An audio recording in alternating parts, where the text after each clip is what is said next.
ముఖ్యమంత్రి రేవంత్ రెడ్డికి ఆ పదవి ఇచ్చింది ప్రజలే అన్న విషయాన్ని మర్చిపోయి రాజులా ఫీల్ అవుతున్నారని బీఆర్ఎస్ కార్యనిర్వాహక అధ్యక్షుడు కేటీఆర్ అన్నారు. తెలుగుదేశం పార్టీ నాయకుడు శ్రీనివాస్ ఇతర నేతలు బీఆర్ఎస్ లోకి ఆహ్వానించిన కేటీఆర్ సీఎం రేవంత్ రెడ్డి ఓటర్లను బెదిరిస్తున్నారని మండిపడ్డారు.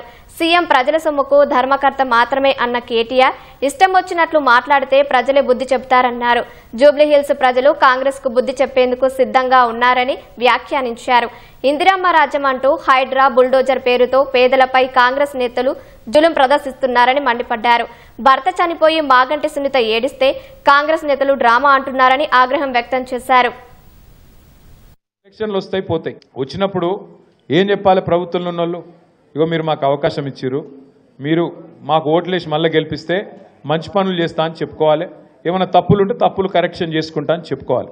అంతేగాని బెదిరిస్తారా ఎవరన్నా ఓటర్లను? నువ్వు వేయకపోతే ఇది బంద్ పెడతా అది బంద్ పెడతా. నేను అడుగుతున్నా, ఒక్కసారి ఆలోచన చేయండి. మీరు ఆ పదవే ప్రజలు ఇచ్చిన భిక్ష.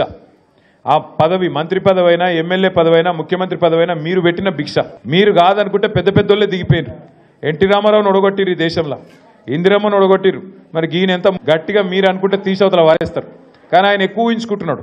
ఆయన నేనేదో రాజు అయిపోయినా చక్రవర్తిని అయిపోయినా నన్ను మించిన వాడు లేడు, నేనేదో యుద్ధంలో గెలిచి వచ్చినా ఇది నా సామ్రాజ్యం అన్నట్టు ఇది కట్ చేస్తా అది కట్ చేస్తా అంటే ఆయన తోక కట్ చేసే రోజులు ఎక్కువ దూరం ఏం లేదు. జూబ్లీహిల్స్లో బరాబర్ ప్రజలు తోక కట్ చేసే ఆలోచనలో ఉన్నారు. కాంగ్రెస్ పార్టీది బుద్ధి చెప్పే ఆలోచనలో ఉన్నారు.